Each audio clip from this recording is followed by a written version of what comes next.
Série O Segredo da Lei e da Graça. Parte 1. A criação do mundo e a perfeição. Origina. Antes de começar, inscreva-se no canal Tesouros Espirituais da Bíblia. Ative o sininho e comente abaixo o que mais te impactar neste episódio. Hoje, vamos mergulhar na história mais antiga da humanidade, uma história que moldou tudo o que somos, tudo o que vivemos e até tudo o que ainda virá. Este episódio se chama Criação e Rebelião, quando o paraíso foi perdido. Neste primeiro capítulo, veremos como o mundo foi criado. Não por acaso, mas com um propósito profundo.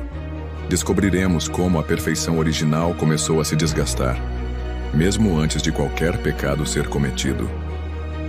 Este episódio tem 4 partes. 1. A criação do mundo e a perfeição original. 2. O Jardim do Éden e a entrada do mal. 3. Caim e Abel, a primeira grande ruptura. 4. A promessa e a esperança da redenção. Cada parte te levará a um momento crucial da narrativa bíblica. Mas esta não é apenas uma história antiga. É uma jornada emocional, intensa e transformadora. Você verá o mundo com novos olhos. Sua fé nunca mais será a mesma. Vamos começar. No princípio havia o vazio. Não era o vazio de nada, mas o vazio de tudo. Nenhum som, nenhuma luz, nenhuma forma. Apenas silêncio. Um silêncio tão denso que parecia eterno. Mas então, algo aconteceu. Não foi um estrondo. Não foi uma explosão. Foi uma voz, um sopro, um ato de amor. Deus falou. Ele disse: haja luz. E a luz rasgou o escuro como uma flecha atravessa o véu da noite. O tempo começou. O espaço se formou. O caos se ordenou. E o invisível se tornou visível. Dia após dia, Deus formava com suas palavras tudo o que conhecemos. Ele separou a luz das trevas, as águas do céu, a terra do mar. Ele criou o sol para governar o dia, a lua para iluminar a noite e as estrelas para que soubéssemos que há beleza até no silêncio do universo. Ele vestiu os campos de verde, deu cor às flores e forma aos frutos. Os rios começaram a correr. As montanhas se ergueram. Os ventos começaram a soprar. Os animais foram criados com diversidade e exuberância. Cada detalhe foi pensado. Cada espécie, uma expressão de criatividade divina. E então, Deus criou o ser humano. Mas aqui algo muda. Algo diferente acontece. Ele não apenas fala. Ele se aproxima. Ele molda o homem com suas próprias mãos, do pó da terra. E sopra em suas narinas o fôlego da vida. Pela primeira vez, a criação não é apenas palavra. É toque, é intimidade, é relação. E Deus viu que era muito bom. Mas ele não terminou. O homem sozinho não era completo. Então, da costela do homem, ele fez a mulher. Não de um osso da cabeça, para dominá-lo, nem dos pés, para ser pisada, mas do lado, para estar ao seu lado, perto do coração, para ser amada. E juntos, homem e mulher completavam a imagem e semelhança do Criador. Eles foram colocados em um jardim, não um jardim qualquer, mas o Éden. Um lugar onde a beleza era viva, onde as árvores frutificavam sem esforço, onde os rios banhavam a terra com generosidade, onde os animais conviviam em paz, onde tudo cooperava com tudo, um lugar onde o céu tocava a terra. Mas mais que isso, era um santuário. Ali, Deus caminhava com eles, não à distância, mas próximo. Conversava com o homem, dialogava com a mulher. Era um relacionamento real, íntimo, constante. Eles não apenas viam a beleza do mundo, eles viviam com o Criador da beleza. E aqui está o ponto mais profundo. A perfeição não era apenas um cenário. Era uma comunhão, um elo, uma aliança viva. O Éden era perfeito, sim, mas a perfeição não era feita de ausência de dor. Era feita de presença de Deus. Mas dentro dessa perfeição havia liberdade. E dentro da liberdade havia escolha. E toda escolha traz consigo um risco. Deus poderia ter criado seres que apenas obedecessem. Poderia ter programado o homem para nunca errar. Mas o amor verdadeiro não controla. Ele convida. E foi esse convite que Deus fez ao ser humano. Caminhar com Ele, por escolha. E essa liberdade é o que torna o paraíso tão poderoso e tão frágil. Porque a perfeição criada por Deus não era estática.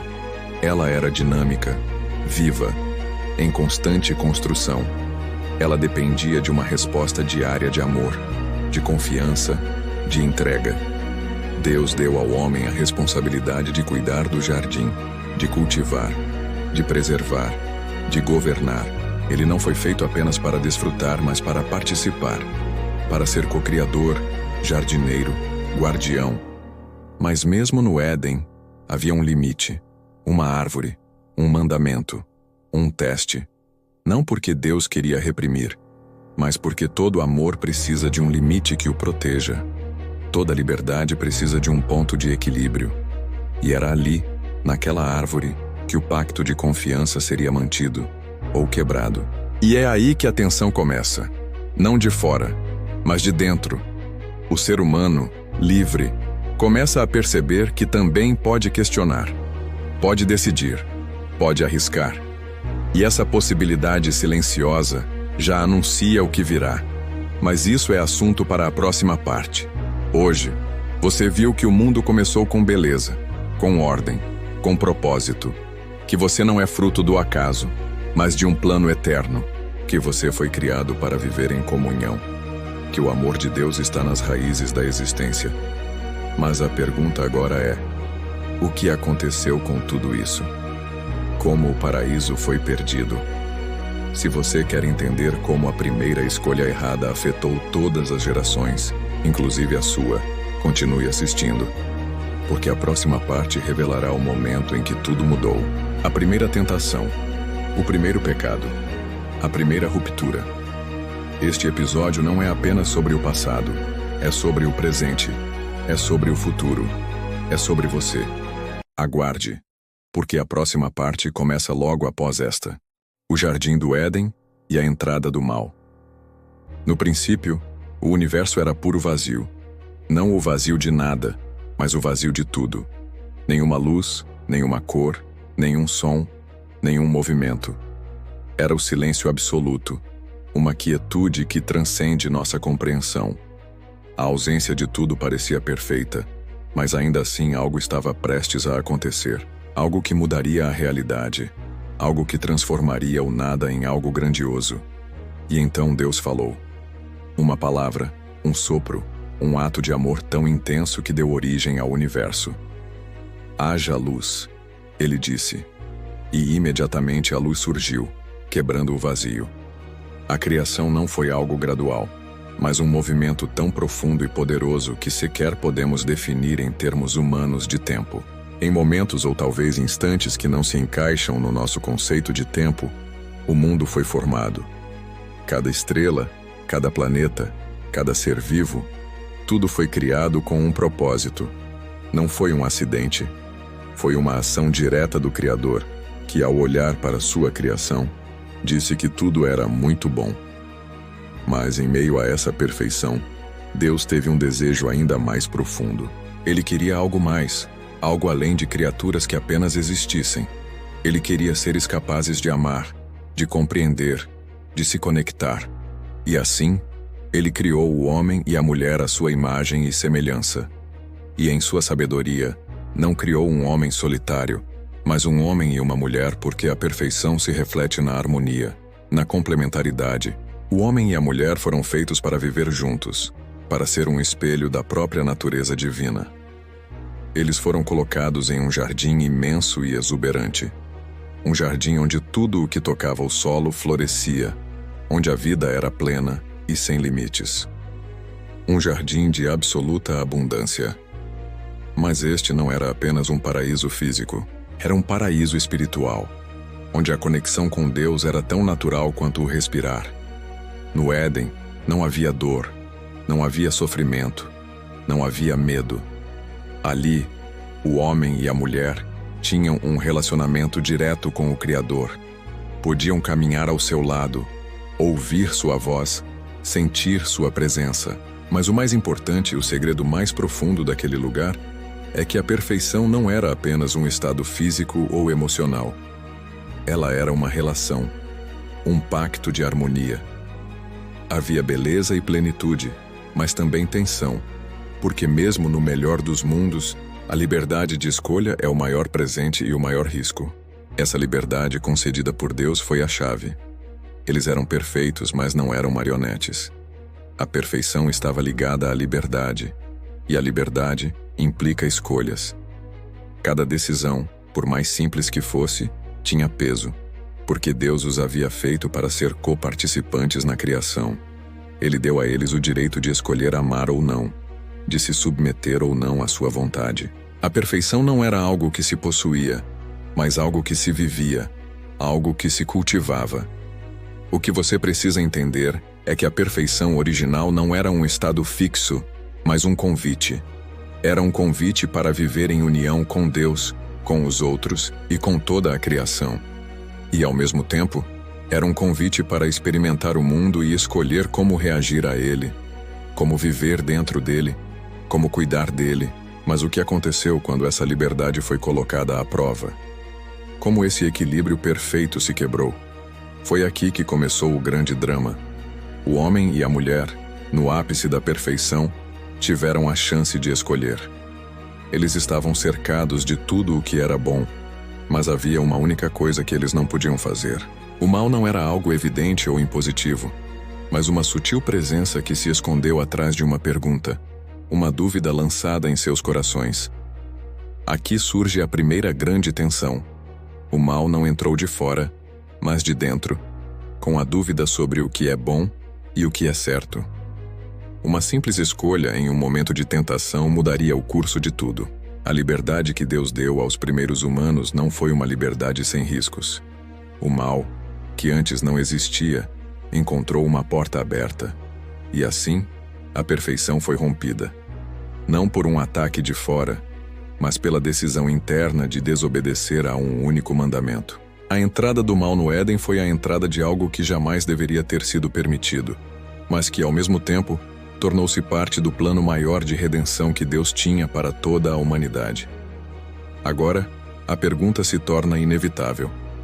Por que Deus permitiu que isso acontecesse? Por que, se Ele criou um mundo perfeito, permitiria que o mal entrasse nele? A resposta está na própria natureza do amor e da liberdade. O amor verdadeiro não é forçado nem imposto. Para que o amor fosse real, havia a necessidade da liberdade de escolha.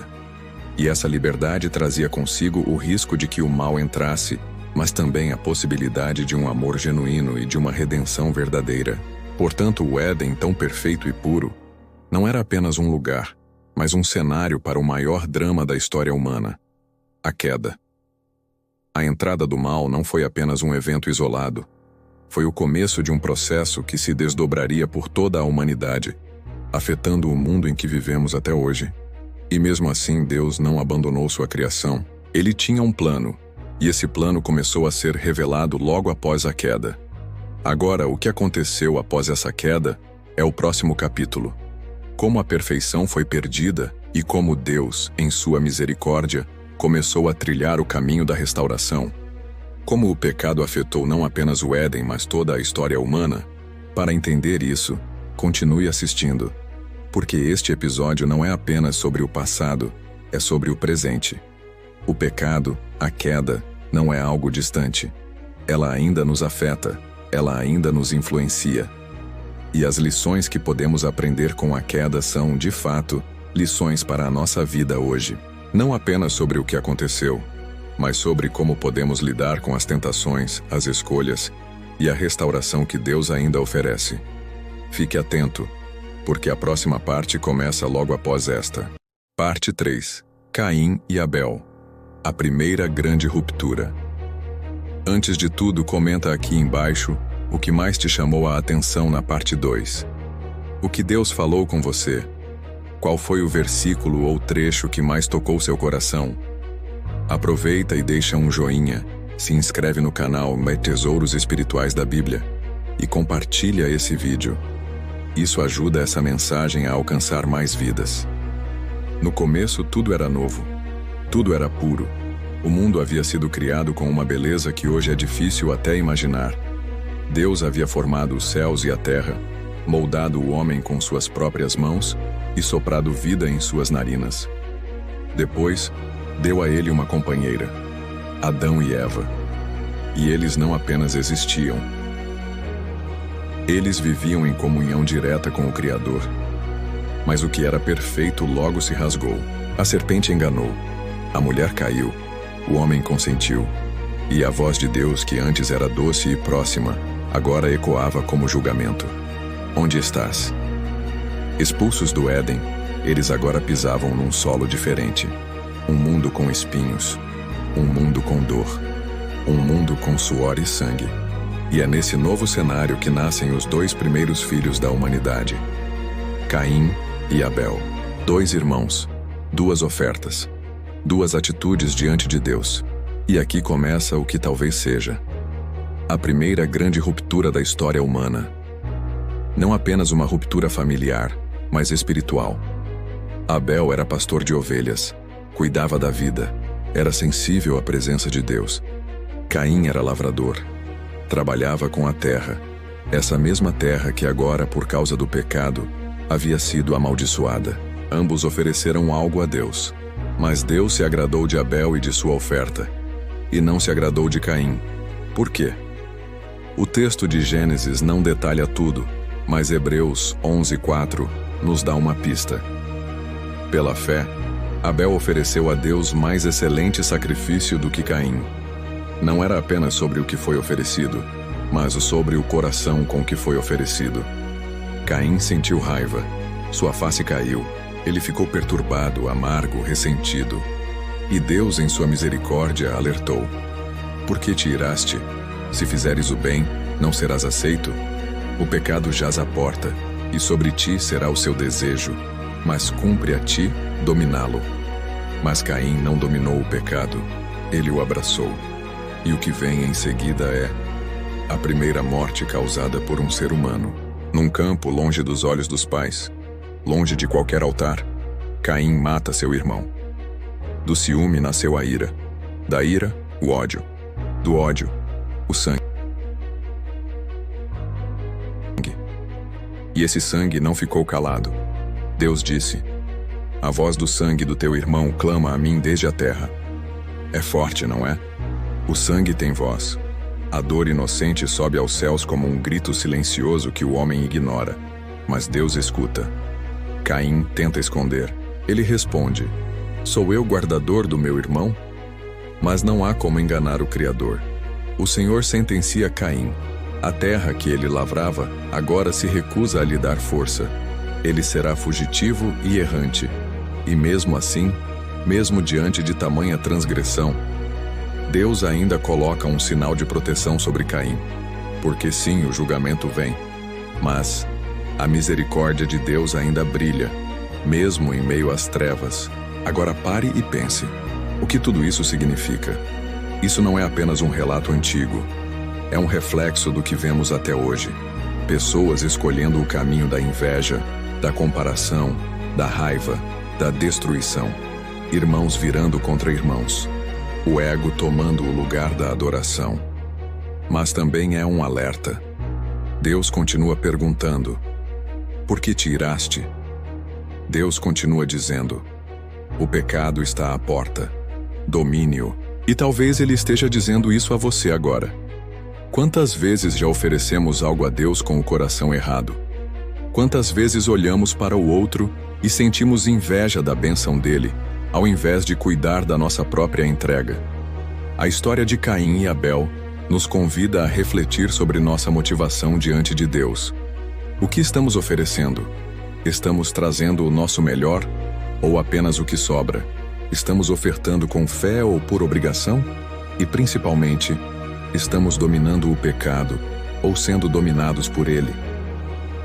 Abel foi a primeira vítima do ódio humano, mas o sangue dele apontava para um sangue ainda maior. O autor de Hebreus diz que Jesus é o mediador de uma nova aliança, e o seu sangue fala melhores coisas do que o de Abel. Hebreus 12:24. O sangue de Abel clamava por justiça, O sangue de Jesus clama por graça e reconciliação. E é isso que nos dá esperança. Porque mesmo que estejamos em um mundo cheio de Caíns, o Cordeiro foi morto e ressuscitou para nos oferecer perdão, redenção e uma nova chance. Se essa mensagem falou com você, comenta aqui embaixo. Escreve: Senhor, quero oferecer o meu melhor. Se inscreve no canal Tesouros Espirituais da Bíblia. Ativa o sininho e compartilha essa mensagem com alguém que precisa ouvir. A história não termina aqui. Na próxima parte, vamos ver como a maldade se espalha pela terra e como Deus responde diante da corrupção crescente da humanidade. Aguarde, porque a próxima parte começa logo após esta. Parte final do primeiro episódio. O fim de uma era. A promessa e a esperança da redenção. Antes de tudo, se esta série está tocando seu coração, inscreva-se agora no canal Tesouros Espirituais da Bíblia. Ative o sininho para não perder nenhum capítulo dessa jornada transformadora. A cada parte você vai descobrir mais sobre o plano divino, e nós queremos caminhar com você nessa revelação. Agora me diga, o que você entendeu até aqui? Você viu a criação perfeita. Você viu a harmonia do Éden, o primeiro pecado, a primeira tragédia, a primeira separação entre o homem e Deus. Mas também viu algo mais, algo crucial. Em cada um desses momentos, Deus não se afastou. Mesmo nos piores momentos, quando o pecado entrou no mundo, ele continuou lá. Ele sempre esteve e sempre estará. E agora, estamos prestes a entrar em algo ainda mais profundo. A promessa de redenção. Uma promessa feita antes que o mal fosse manifestado, antes que o caos dominasse. E é sobre essa promessa que falaremos agora. No início, não havia nada. Não era um vazio de nada, mas um vazio de tudo. Nada para ver, nada para ouvir. Era o silêncio absoluto. E nesse silêncio, o Criador decidiu agir. Deus não se limitou. Ele não criou apenas o universo físico. Ele não fez apenas estrelas, planetas, montanhas e rios. Não, ele foi além. Ele deu forma ao espírito, à alma, ao próprio conceito da vida. E assim, ao dizer, haja luz, ele deu o primeiro passo para a criação do universo como conhecemos. Em um momento, a escuridão foi rompida pela luz. E a luz não era apenas uma radiação, mas a manifestação de uma presença. A presença divina. O universo foi iluminado, não apenas fisicamente, mas espiritualmente. A criação avançou. O céu foi separado da terra. As águas se acumularam. A terra surgiu. Surgiram as plantas, os animais, as criaturas que habitam o mar, o céu e a terra. Mas algo faltava. Algo muito importante. Deus viu tudo o que havia feito e disse que era bom. Mas ele queria algo mais. Ele queria alguém que pudesse ter uma comunhão com ele, alguém à sua imagem e semelhança. E então ele criou o homem, e depois a mulher, criados não como simples criaturas, mas como imagem viva de Deus. O ser humano foi feito para refletir o Criador, para ser sua representação aqui na Terra. E Deus, na sua infinita sabedoria, sabia que essa criação precisava de harmonia. Por isso, criou o homem e a mulher para viverem juntos em equilíbrio, em unidade. E Deus os colocou num jardim, um lugar de perfeição, um lugar onde não havia dor, onde não havia sofrimento, onde não havia maldade. Era o Éden, um paraíso físico, mas também espiritual. No Éden, havia uma perfeita comunhão entre Deus e a humanidade. Eles podiam conversar com Deus, ouvi-lo, sentir sua presença. Não havia barreira, não havia separação. Mas, e aqui está o grande ponto, essa perfeição não era apenas uma questão de condições externas. Ela não era apenas o jardim, a ausência de dor, a abundância de frutos. Não, a perfeição verdadeira estava na orelação. Estava no pacto divino. Deus se relacionava com o homem e a mulher. E isso tornava a perfeição possível. E esse pacto tinha um elemento de liberdade. A perfeição não era estática, não era algo fixo e imutável. A perfeição, na verdade, era um convite à participação. A liberdade foi dada ao homem e à mulher para que, no exercício da sua vontade, escolhessem viver em harmonia com Deus ou se afastar dele. E é aqui que a tensão surge, não de fora, mas de dentro da própria perfeição, porque a liberdade traz a escolha, e a escolha traz o risco de fazer o bem, o risco de obedecer a Deus, ou o risco de se rebelar, de cair na tentação, e a tentação veio. A serpente, o inimigo da humanidade, entrou no jardim. Ele distorceu a verdade. Ele fez com que a mulher questionasse o que Deus havia dito. E no momento em que ela tomou do fruto e o deu ao homem, a perfeição foi rompida. O pecado entrou no mundo e, com ele, a morte. O pecado trouxe com ele a separação. O homem e a mulher se esconderam. Eles se sentiram nus. E Deus, que sempre os havia encontrado, agora os buscava. Eles estavam distantes, mas Deus não desistiu. E Deus fez algo surpreendente. Ele não apenas os condenou, ele fez uma promessa. Uma promessa que ecoaria através das gerações. Uma promessa que traria esperança, que traria redenção. Porque Deus sabia que o mal não teria a última palavra. Em Gênesis 3:15, Deus fala à serpente, a fonte de toda a maldade. E ele diz: "E porei inimizade entre ti e a mulher, entre a tua descendência e o seu descendente. Este te ferirá a cabeça, e tu lhe ferirás o calcanhar." Esse é o primeiro vislumbre da esperança. Esse é o primeiro raio de luz que brilha no meio da escuridão do pecado. Deus estava prometendo que um dia alguém viria, alguém da descendência da mulher, que pisaria sobre a cabeça da serpente, e no final, ele venceria. Essa promessa é a raiz de todo o plano de salvação. A luta entre a serpente e o descendente de Eva não é apenas uma luta antiga. Ela é a luta que você e eu vivemos hoje, mas a vitória já foi garantida. Ela foi garantida na cruz. Se você está ouvindo essas palavras, não é por acaso. Deus tem um plano para você, e esse plano envolve redenção, restauração e vitória. Se essa série, A Lei e a Graça, está tocando o seu coração, escreva nos comentários como Deus tem falado com você. Dê um joinha, compartilhe essa mensagem com alguém que precisa de esperança, porque a promessa de Deus ainda se cumpre. Se você ainda não se inscreveu, não perca mais tempo.